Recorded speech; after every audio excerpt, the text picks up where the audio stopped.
নমস্কার, লুসির রান্নাঘরে স্বাগত। আমি লুসি। আজকের আবার চলে এসেছি নতুন একটি রেসিপি নিয়ে।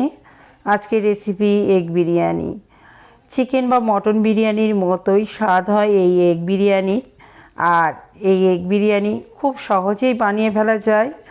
তাহলে চলুন বন্ধুরা, দেখে নেওয়া যাক আজকের এই এগ বিরিয়ানির রেসিপিটি। এগ বিরিয়ানি বানানোর জন্য আমি প্রথমে একটা হাঁড়ি নিয়ে নিচ্ছি, আর হাঁড়িতে পরিমাণ মতো জল নিয়ে নিয়েছি। এই জলে আমি ভাতটাকে তৈরি করে নেব। আর ভাতটা বানানোর আগে আমি ওই জলটাকে 15 মিনিট ফুটিয়ে নেব। জলের মধ্যে দিয়ে দিয়েছি 5টা তেজপাতা, 5-6টা এলাচ, 5-6টা লবঙ্গ। আর যে বিরিয়ানির আলুটা দিতে হয় সেই আলুটাও আমি এই জলের সঙ্গে 10 মিনিট ফুটিয়ে নিচ্ছি। 10 মিনিট হয়ে গিয়েছে, এখন হাঁড়ি ঢাকাটা খুলে নিচ্ছি। আর আলুগুলোকে আমি এখন তুলে নেব। আলুগুলোকে তুলে নিয়ে তারপরে আমি চালটাকে ফুটিয়ে নেব। চালটাকে আমি আগে থেকে ধুয়ে রেখে দিয়েছি। দেখুন জলের রঙটা অনেকটা পরিবর্তন হয়ে গিয়েছে। এখন আমি এই চালটাকে এই জলের মধ্যে ছেড়ে দিচ্ছি। আর চালটাকে আমি মিনিট 10 ফুটিয়ে নেব। আর চালটা ফোটানোর সময় খেয়াল রাখতে হবে যেন চালটা খুব একটা নরম না হয়ে যায়। বেশি নরম হয়ে গেলে বিরিয়ানির টেস্টটা খারাপ হয়ে যায়, খুব একটা ভালো লাগে না। আর চালটা দিয়ে এখন দিয়ে দিচ্ছি 1 চামচ চিনি আর পরিমাণ মতো লবণ। চিনি আর লবণটাকে ভালো করে আমি হাতা দিয়ে চালের সঙ্গে নেড়ে নিয়েছি। এখন আমি চালটাকে ফুটিয়ে নেব। মিনিট 10 ফুটে গিয়েছে। এখন আমি চালটা হাত দিয়ে দেখে নেব ভাতটা ঠিকঠাক হয়েছে কি না। খুব বেশি নরম না হয়ে যায়, ঠিক এইরকম অবস্থায় আমি ভাতটা ফ্যান ঝারিয়ে নিচ্ছি। এদিকে আগে থেকে যে আলু সিদ্ধগুলো তুলে নিয়েছিলাম সেগুলো নিয়ে নিয়েছি। আর এখানে আমি 4টে ডিম আগে থেকে সিদ্ধ করে খোসা ছাড়িয়ে রেখে দিয়েছিলাম। আলু আর ডিমগুলোকে এখন আমি ভেজে নেব। আলু আর ডিমটা ভাজার জন্য আমি ওপর থেকে কিছু লবণ আর হলুদ দিয়ে দিয়েছি। ভালো করে মিশিয়ে নিয়ে আলুগুলোকে ভেজে নিচ্ছি। আলু আর ডিমগুলোকে ভাজার জন্য আমি কড়া নিয়ে নিয়েছি। কড়াতে নিয়ে নিচ্ছি পরিমাণ মতো সাদা তেল। আর এবারে আলু আর ডিমগুলোকে ছেড়ে দিচ্ছি। আর বেশ লাল করে আমি আলু আর ডিমগুলোকে ভেজে নেব।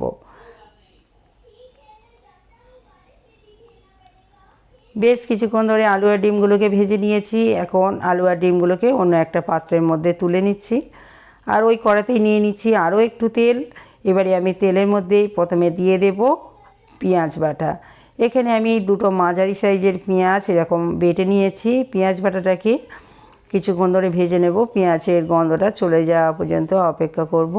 বেশ কিছুক্ষণ ভেজে নিয়েছি। এখন দিয়ে দিচ্ছি রসুন বাটা। রসুন বাটাটাকেও পেঁয়াজের সঙ্গে বেশ কিছুক্ষণ ধরে ভাজতে থাকবো, রসুনের কাঁচা গন্ধটা যতক্ষণ না চলে যাচ্ছে।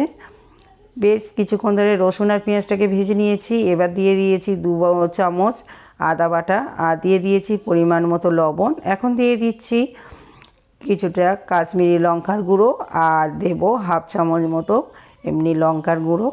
দিয়ে আমি মশলাটাকে কিছুক্ষণ ধরে কষাতে থাকবো। আর মশলাটা যাতে পুড়ে না যায় সেই জন্য আমি সামান্য একটু জল দিয়ে নেব, যাতে মশলাটা কোনোভাবে পুড়ে না যায়। মশলা পুড়ে গেলে মশলাটা তিতো হয়ে যায়, তখন টেস্টটা কমে যায়। একটু জল নিয়ে নিয়েছি। এখন বেশ কিছুক্ষণ ধরে আমি গ্যাসটাকে লো ফ্লেমে রেখে আমি মশলাটাকে কষিয়ে নেব। বেশ কিছুক্ষণ ধরে মশলাটাকে কষিয়ে নিয়েছি। এখন দিয়ে দিচ্ছি বিরিয়ানি মশলা। বিরিয়ানি মশলা দিয়ে আমি আবারও একটু কষিয়ে নেব।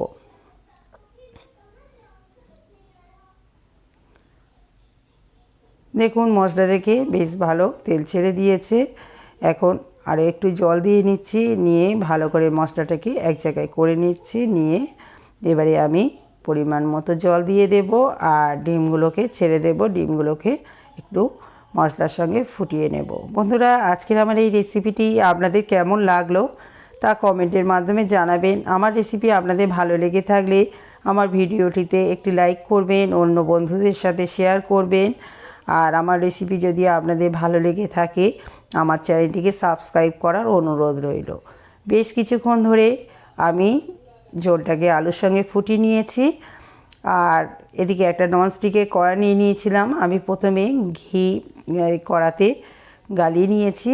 আর কড়াতে কিছুটা ঘি লেগে রয়েছে, ওর উপরে আমি কিছুটা গ্রেভি দিয়ে দিয়েছি, হাফ মতো গ্রেভি দিয়ে দিয়েছি।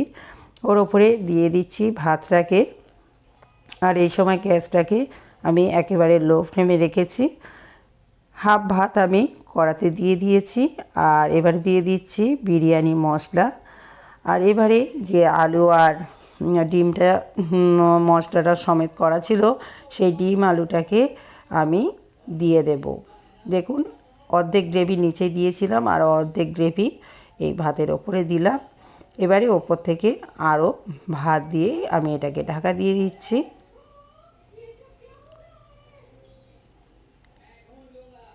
সব ভাতগুলো দেয়া হয়ে গিয়েছে।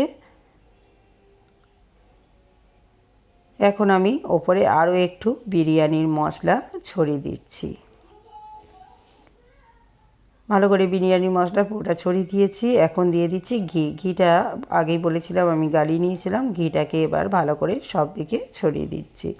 বন্ধুরা, শীতের সময় বড্ড ঘি বসে যায়, ওই জন্য আমি এটাকে গালিয়ে নিয়েছিলাম। এদিকে 1 কাপ নিয়ে নিয়েছি গোলাপ জল, আর গোলাপ জলের মধ্যে কিছুটা আতর মিশিয়ে নিলাম। এবারে এই আতর আর গোলাপ জলের মিশ্রণটা আমি এরকম ক্রস চিহ্ন করে দিয়ে দিচ্ছি। যেদিকে দিয়ে দিয়েছিলাম গোলাপ জল আর আতরটাকে, তার অপরের দিক দিয়ে ক্রস করে দিয়ে দিচ্ছি দুধে একটু আমি হলুদ মিশিয়ে নিয়েছিলাম সেটাকে। এবারে আমি 10 মিনিটের জন্য ঢাকা দিয়ে দমে বসিয়ে দেব। গ্যাসটাকে এই সময় একেবারে লোতে রেখে দিচ্ছি। বন্ধুরা, আমার বিরিয়ানি হয়ে গিয়েছে। এখন এটাকে আমি পরিবেশনের জন্য নামিয়ে নিয়েছি। দেখতে পাচ্ছেন বন্ধুরা কত সুন্দর দেখতে হয়েছে। আর সত্যি বন্ধুরা, টেস্টটা খুবই ভালো হয়। আপনারা অবশ্যই বাড়িতে ট্রাই করে দেখবেন, আশা করি আপনাদেরও খুব ভালো লাগবে। তাহলে বন্ধুরা, আজকের রেসিপি এই পর্যন্ত। আবার ফিরে আসবো অন্য কোনো দিন অন্য কোনো রেসিপি নিয়ে।